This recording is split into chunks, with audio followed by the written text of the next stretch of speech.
Hey guys, welcome back here to the Fishing Teacher, and appreciate you guys swinging by the channel for the episode today. We're going to be talking about painted bladed spinnerbaits today. This is one of my favorite spinnerbait to throw. Anything that's got like a chartreuse or a white blade on it here. It's very technique specific in terms of the situational. So what I want to do in today's video is explain the situations, and there's several of them, that a painted bladed spinnerbait will catch you more fish than a traditional nickel or copper or a gold bladed spinnerbait. Definitely think it's going to add up to some nice fish for you guys. And also guys, I will put a lot of the ones that I use, the painted blades, are made by a company called War Eagle. I'll put the War Eagle spinnerbait link in the description of this video to some of these painted blades they make. And they're probably as good as anyone you can find out there. So you can get that in my Tackle Warehouse link. Along guys with one of my favorite things for 2026, which is this Baitpop scent, guys. I've been putting this on all of my soft plastic lures. I've definitely noticed an increase in my bites. I'll put the Baitpop link in the description of this video also, if you guys would like to get a tube of it. It's got real fish, real amino acids in it. Just put a little dab on your finger like that.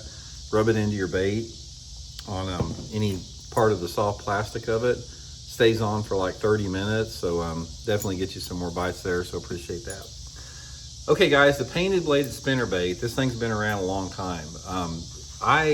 The very first tournament I heard people doing good on a painted bladed spinnerbait was I was fishing an old Redman tournament at Truman Lake back in, I think, 1985, and an angler named Randy Workman, who's a very famous local angler in my part of the country, he won that tournament on a white bladed spinnerbait that he had painted like with spray paint. And at the time, nobody was ever using a white or chartreuse painted spinnerbait. Everybody thought that the spinnerbait needed to flash with the silver or gold blades, but he won that tournament on there, and I started using it. I started using painted blades after that, and they became a mainstay in my arsenal as far as my approach to fishing under a couple different situations.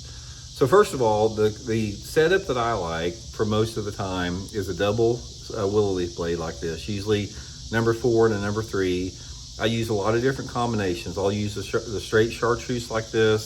Sometimes I'll use straight white. Sometimes I'll use one white, one chartreuse. It really just depends on what the fish want day in and day out. I have noticed probably more than anything else the best success with one chartreuse blade and one white blade. That's probably my favorite combination, with like a white and chartreuse skirt.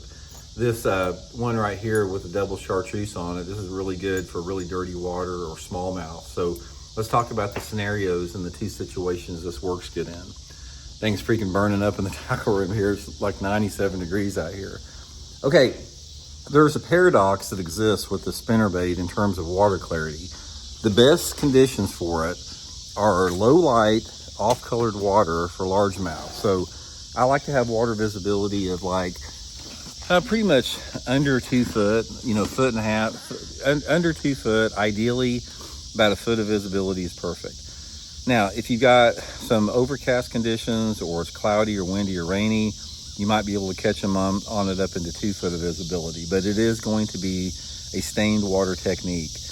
Probably the best scenario that I can tell you that this thing works the best in is if you've got water temperatures over 70 degrees and you got, say you have water clarity, maybe, I don't know, 8 to 12 inches, something like that. It's about perfect for it. And shallow cover. The cover can be whatever's in your lake. It can be shallow laydowns or wood. It can be rocky banks. It could be some grass edges. Could be a side of a boat dock, anything like that. But probably the best success that I've had on it is fishing it around shallow wood, like brush piles, lay down trees in the water, stumps, logs, that type of stuff in that stained water, especially if that water temperature is between 70 and 80 degrees. Most of the time I'm slow rolling this thing, so I'm fishing it just out of sight, trying to just keep it close to those targets. And sometimes, I don't know what it is, sometimes they want a painted blade over a flashy blade. It's just sort of something you have to, give it a try to see. There's not one, I can't like lay out one scenario where a painted blade works better than a gold or a silver blade. It's something that the bass just want day in or day out. So that's one of the things that you got to remember with it. So I always have one tied on, or I always fish one. If I'm fishing a spinnerbait, say for example, I'm spinnerbait fishing with a silver blade or a gold blade, I'm always trying the white or the chartreuse just to see if it works good. Now that is with the white and chartreuse blades. I'll give you one tip on a solid white one. You can take two willow leaf blades, two white willow leaf blades.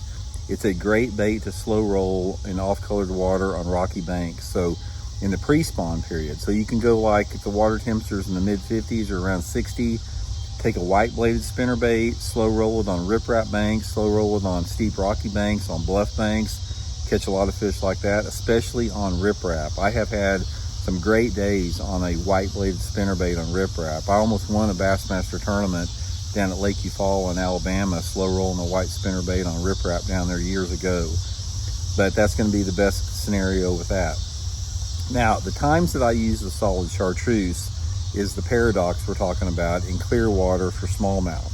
So if you have a lake that has your primary smallmouth as a forage fish, as a sport fish, like the Great Lakes, Lake Champlain, Lake St. Clair, something like that, you can take that chartreuse bladed spinnerbait and wake it or burn it fast just underneath the surface, and that's a famous smallmouth technique. That's not a secret.